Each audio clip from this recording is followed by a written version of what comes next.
하는 어떤 물리적인 행동을 하지만 실제적으로 어떤 산소가 CO2하고 교환되는 어떤 화학적인 어떤 그런 호흡 활동을 전혀 못하니까 그렇기 때문에 이제 사망하고 이런 또는 이제 여러 가지 질병이 나타나는 이런 증상이 나타나는 거죠.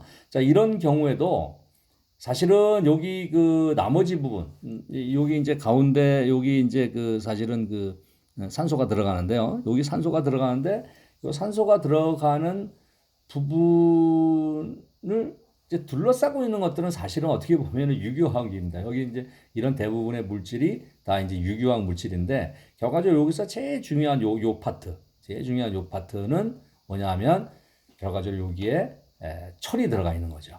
철이 들어가 있음으로 해서 그 철이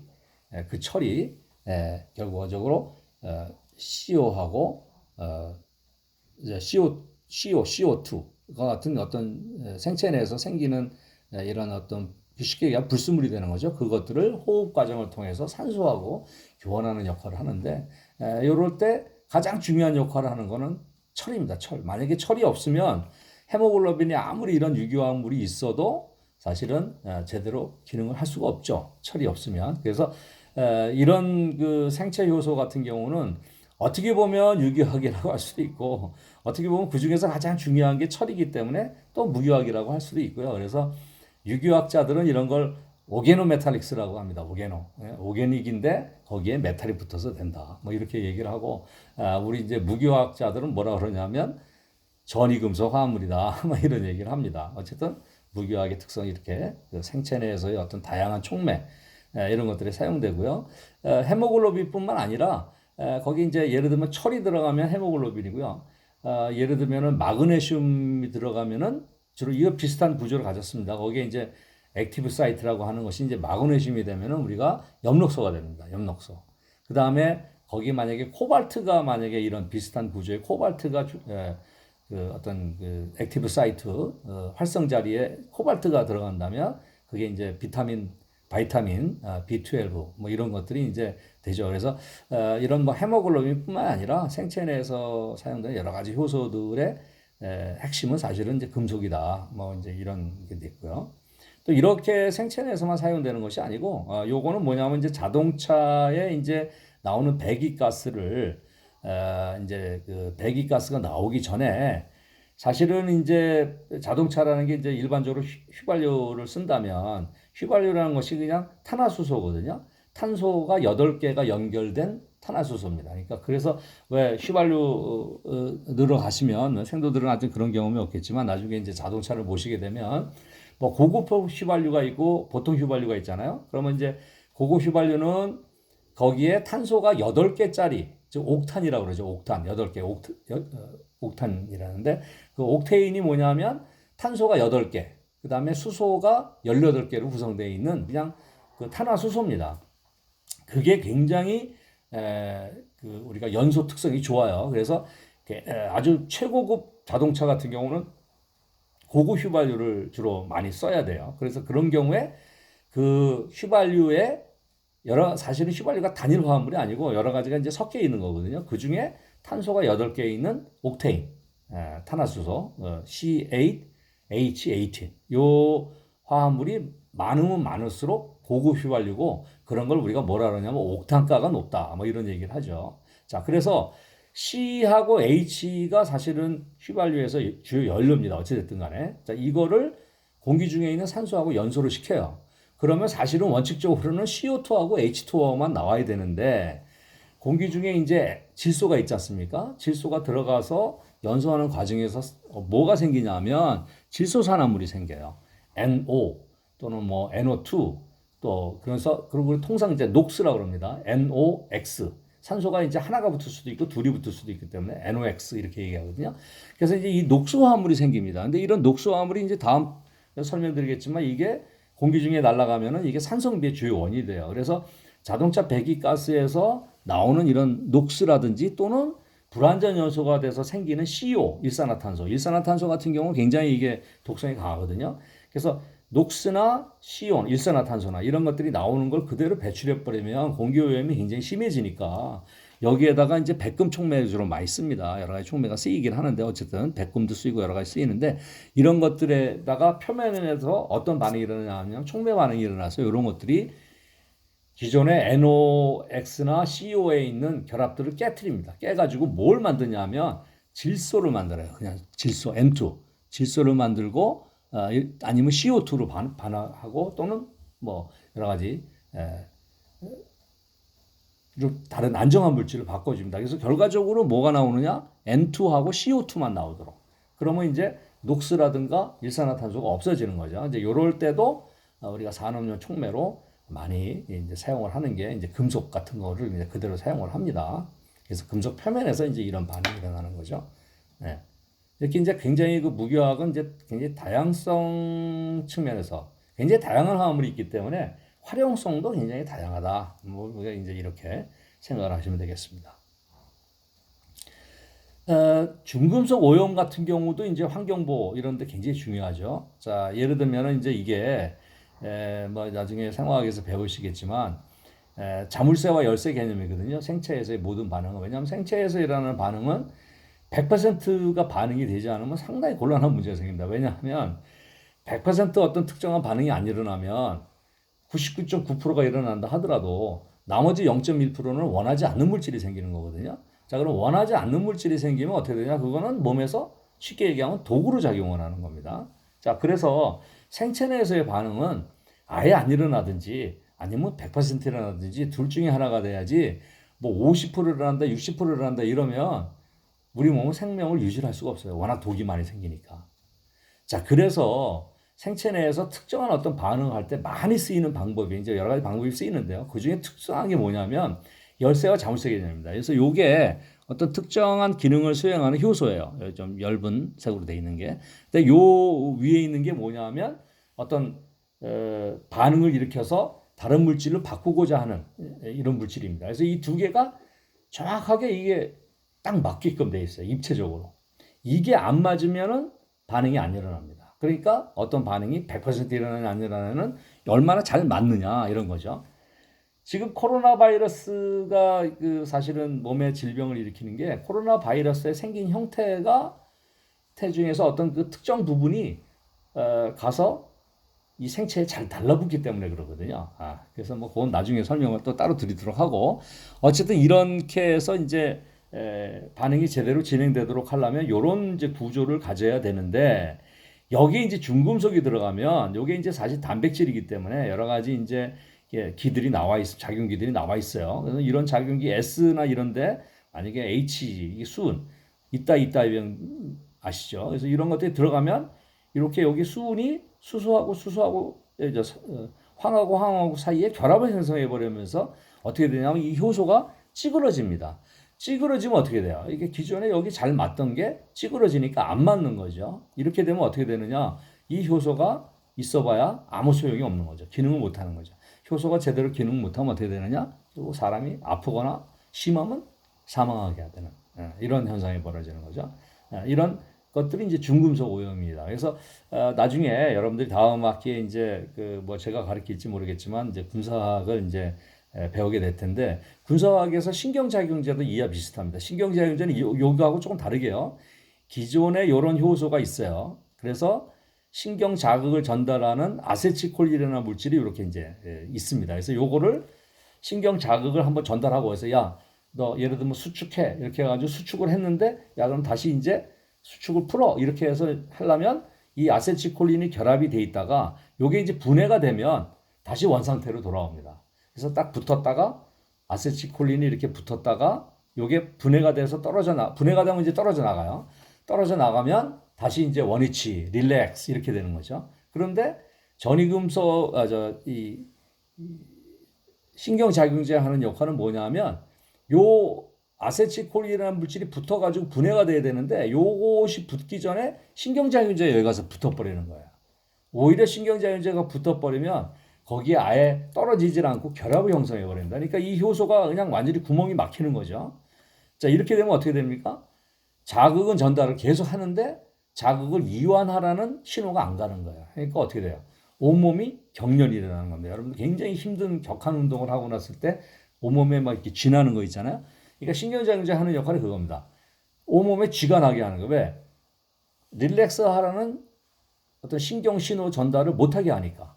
이게 붙어서 깨져야 다시 릴렉스 하라는 신호가 가는데 이 신호를 못하게 하는 거예요. 그러니까 온몸에 격렬이 일어나서 죽는 거죠. 그래서 이런 것들도 마찬가지 이런 것과 관계가 있습니다. 그래서 뭐 이건 나중에 기회가 되면 다시 좀 더 설명을 드리고요.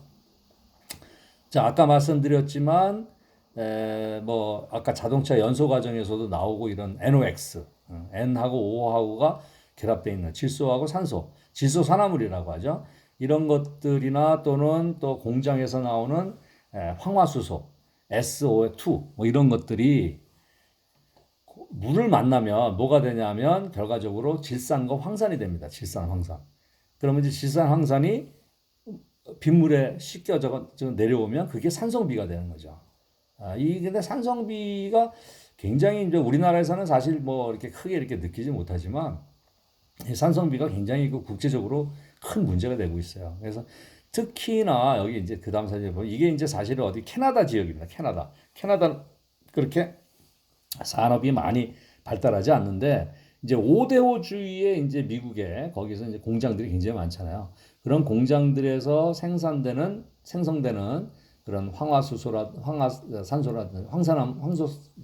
황산화물이라든가 SO2라든가 또는 질소산화물 이런 것들이 날아가가지고 결과적으로 산성비로 떨어져 내리는 거는 캐나다에서 떨어져 내립니다. 그래서 여기 보시면 이 나무들이 굉장히 많이 죽어 있죠. 이렇게 산성비 때문에 그렇습니다. 심하면 pH가 한 2 정도 뭐 이렇게 나오니까 나무들이 그런 것들을 계속 맞게 되면은 이제 피폐화 되는 거죠. 다 죽는 거죠. 그래서 이런 그 산성비 피해를 우리 사실하는데 이런 산성비도 결국은 우리가 무기화 물질이고요.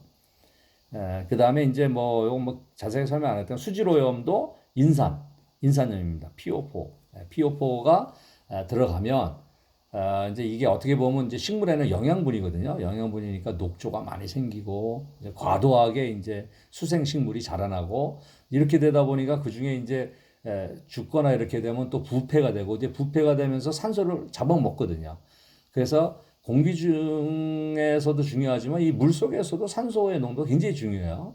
그래서 물 속에 있는 산소 농도가 점점 줄어드는 거죠. 그래서 화학적 산소 요구량이라고 하는데 이런 것들이 이제 높아지는 거죠. 즉 산소가 줄어드니까. 이래서 어떤 그 수질 오염이 돼서 거기에 여러 가지 동물이나 이런 것들이 이제 동물들은 이제 식물을 결국 먹고 살고 또 거기에 이제 공기를 호흡을 해야 되는데 이제 산소가 떨어지다 보니까 그 어떤 뭐 예를 들면 물고기들이 떼죽음을 한다든지 이런 것들은 다 이런 수질 오염하고 관계가 있습니다. 자, 이런 것들도 이제 환경보호와 무기화 측면에서 우리가 좀 많이 고려해야 될 사항이고요. 네. 자, 그래서 여기까지 이제 대충 그 무기화학이 대충 어떤 특성을 가지고 있고 뭐 실제로 우리가 실생활 측면에서 어떤 점에서 이제 중요하고 뭐 이런 것들에 대해서 이제 했어요. 그래서 요거는 이제 그냥 소개 내용이고 그래서 이제 결합에 대해서 잘 지금 이해를 못 하신다 하더라도 그건 지금 넘어가시면 됩니다. 나중에 이제 자세하게 좀 설명을 할 테니까요. 자, 그런데 지난 그 졸업식 전주에도 이제 첫 시간에 한번 잠깐 말씀드렸지만 또는 지금 아까 거기서도 파워포인트에서 말씀드렸지만 결합이라는 게 굉장히 중요해요. 이제 결합이라는 게 굉장히 중요한데 또 결합에 대해서 이해를 하려면 이게 결합이라는 게 결국 전자가 이제 중요하거든요. 그래서 이제 그런 개념에서 보면 우리가 도대체 원자라는 게 뭐냐부터 좀 따지고 봐야 됩니다. 자, 그래서 그 양자역학에 대한 기본 개념이 있지 않으면 좀 따라오기 힘들거든요. 그래서 양자역학에 대한 기본 개념, 즉 원자가 도대체 어떻게 구성되어 있고 거기에 전자는 어떤 성질을 가지고 있고 그 전자들이 돌아다니는 공간계적으로 우리가 궤도함수라고 하는데 궤도함수는 그러면 좀 도대체 어떤 모양으로 생겼고 왜냐하면 궤도함수와 궤도함수의 중첩 즉 전자가 중첩된다는 건 그래서 궤도함수가 중첩이 돼서 전자가 공유되는 거거든요. 그래서 그런 일련의 차원에서 원자가 어떻게 생겼고 거기에서 전자가 어떤 역할을 하고 그 전자가 들어가 있는 궤도함수는 또 그럼 어떻게 생겼고 이런 것들을 우리가 이해를 해야 돼요. 그래서 양자역학에 대한 어떤 기본적인 개념을 파워포인트를 통해서 또 설명을 드리고 또 이따가 그 아까 말씀드린 대로 분배물을 통해서 또 한번 강의를 하도록 하겠습니다. 자, 원자라는 건 이제 영어로 아톰이죠, 아톰, ATOM. 그래서 사실은 요 내용은 이제 이따가 그 프린트물에 제가 써가면서 다시 설명하겠습니다. 어쨌든 예를 들면 어떤 금덩어리가 있다. 자, 금이라는 것이 갖는 어떤 특성이 있죠. 뭐 예를 들면 광택이 있고 희귀하고 뭐 예를 들면 연전도율은 어떻고 반응이 잘 안 일어나고 뭐 등등등 여러 가지 뭐 물리적인 특성, 화학적인 특성이 어떤 있을 겁니다. 금이라고 하면 그 덩어리가 크든 작든 간에. 자, 그래서 옛날 사람들이 철학적으로 자, 금 덩어리가 있는데 그걸 반으로 잘라도 이쪽도 금이고 저쪽도 금이겠죠. 자, 그거를 자른 거로 또 자릅니다. 그래도 또 금이겠죠. 그걸 또 잘라요. 무한대로 하여튼 뭐 어떻게든지 자르다 보면 어느 순간인가는 그 사람들이 뭐 철학적으로 얘기한 거죠. 이 아톰이라는 게. 그 자르다 보면 어떤 금이라는 어떤 특정한 어떤 물리적 화학적 성질을 나타내는 가장 작은 크기의 입자가 있을 것이다. 그거를 우리가 금원자다라고 이렇게 이름을 붙였어요. 그뭐 철학적으로 우리가 생각할 수 있죠. 하여튼 자르다 보면은 가장 작은 어떤 특정한 성질을 가지고 있는 그런 입자. 그게 얼마나 크기가 될지 이건 잘 모르겠지만 어쨌든 뭐 철학적으로 생각할 수 있죠. 그래서 그걸 금원자. 금하고 다른 어떤 독특한 성질을 가졌죠. 자, 그럼 은도 막 자르다 보면 은원자가 있을 겁니다. 그러면 금원자하고 은원자는 뭐, 무게도 뭐 서로 다를 수도 있고, 하여튼 화학적, 물리적 성질이 다르겠죠. 금하고 은이 다르니까. 그렇게 생각을 했어요. 그래서 금원자는 금원자고, 은원자는 은원자고, 이런 식으로 생각을 했는데, 이게 이제 20세기 초에 들어와서 1900년, 뭐 1800년대 후반, 19세기 말 20세기 초 이때 들어와서 이제 과학이 막 발전을 하면서 여러 개 실험을 하다 보니까 이게 물질이라는 게 참 신기하구나 하는 여러 가지 현상들이 발견됐어요. 이때 뭐 여러 가지 뭐 예를 들면 엑소선도 발견되고 마담 퀴리가 어떤 방사성 동위원소라는 것도 자연히 놔둬도 깨지는 이런 어떤 그런 것들도 발견했고 뭐 이런 과정에서 1900년에 J.J. 탐슨이죠. 조셉 존 탐슨. 이분이 1900년에 전자를 발견하게 됩니다. 이 전자가 뭐냐면 자, 여기에 보시면 잘 보시는지 모르겠는데 여기가 이제 음극하고 양극하고로 두 개의 극으로 구성되어 있어요. 그리고 여기는 이제 가운데 유리관으로 이렇게 둘러싸여 있고 이 안에는 이제 주로 일반적으로 진공 상태를 유지를 합니다. 그리고 이제 여기다가 전압을 걸어주죠. 전압을 걸어주면 요 그림에서 잘 보이실지 모르겠는데 여기 가운데에 노란색 선이 지나가죠. 이게 뭐냐면 전압을 걸어주면 거기서 뭔가가 튀어나와서 흐르더라는 겁니다. 자, 그런데 여기다가 러더포드 이 사람이 실험을 하기를 이제 여기다가 플러스하고 마이너스를 놓으니까 플러스 쪽으로 휘었어요. 그래서 이거는 뭔지 몰라도 전기적으로 음성을 가지는 물질이 어디서 나오는구나. 그러면 음전하로 하전된 어떤 질량을 가진 물질이 나오더라. 그래? 그런데 그러면 이게 어디서 나왔겠냐? 그러면 이 극에서 나오든지 아니면 잘 모르겠지만 이 극에서 나올 수도 있고 양극에서 나올 수도 있고 음극에서 나올 수도 있고 그죠? 또는 뭐 여기 있는 공기 중에서 어떻게 나올 수도 있고 만약에 공기가 있다면 이 유리관 안에.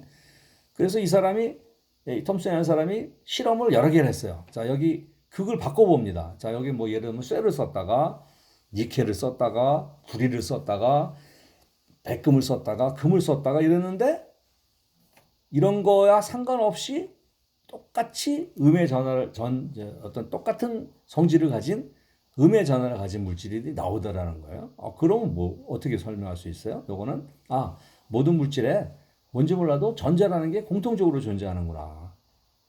그래서 기존에 생각하던 금은 금원자는 금원자고 은원자는 은원자고 서로 완전히 다르다. 이렇게 생각했던 것이 그게 아니고 마치 우리가 레고를 쌓듯이 레고가 어떻게 몇 개를 가지고 쌓느냐에 따라서 그게 금이 될 수도 있고 은이 될 수도 있다. 즉 다시 말해서 금원자나 은원자가 서로 다른 어떤 화학적 물리적 성질을 가지지만 결과적으로는 똑같은 입자를 가지고 다만 몇 개가 있느냐에 따라서 성질이 결정되는구나 하는 걸 최초로 밝힌 사람입니다.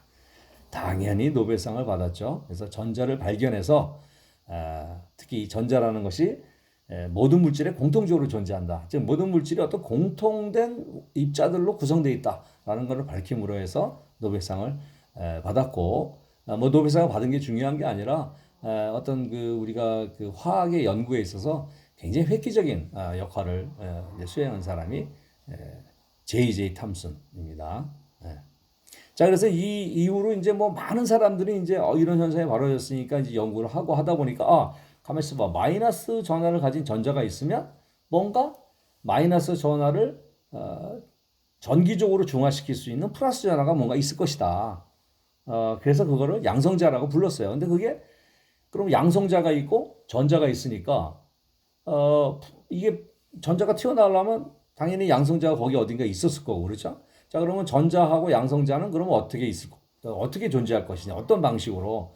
그래서 이제 사람들이 여러 가지 뭐 가설들을 세웠어요. 예를 들면은 뭐 초코칩 쿠키 뭐 이런 식으로 초콜릿 쿠키 보면은 이렇게 왜 쿠키 안에 과자 안에 초콜릿 칩이 막 이렇게 박혀 있잖아요. 이렇게 해가지고 이렇게 초코칩에 이렇게 초콜릿이 박혀 있듯이 마이너스 전화, 플러스 전화 이런 것들이 뭐 드문드문 이렇게 그냥 존재를 하고 있다 이렇게 생각을 했는데 러더포드라는 사람이 이 금박 실험을 한 거예요. 금박 실험이라는 게 뭐냐면 여기 보면은 이제 여기가 이제 방사성 동위원소가 이 안에 들어 있어서 여기서 이제 방사성 원소가 튀어나옵니다. 방사성 원소가 튀어나오는데 어떤 게 튀어나오냐면 알파 입자라는 게 튀어나와요.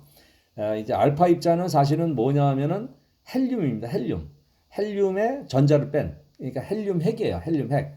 그래서 알파 입자가 튀어나오는데 여기다가 이제 금박, 그러니까 금을 이렇게 두들기면은 이제 이게 늘어나거든요. 그래서 두들기수록 굉장히 얇게 필 수가 있어요. 그래서 우리 저 고급 어떤 일식집 같은 데 가면은 뭐 예를 들면 회에다가 위에다가 이렇게 금 덩어리 이렇게 하잖아요. 근데 그 금박 이제 그런 식으로 아주 얇게 해가지고 거기다가 알파 입자를 쏜 겁니다. 자, 알파 입자를 쐈는데 어떻게 생각했냐 하면 이 알파 입자가 통과할 만큼 얇게, 그러니까 보통 금덩어리는 여긴 알파 입자가 통과를 못합니다. 투과가 약하기 때문에. 그런데 굉장히 얇게 할 수 있다면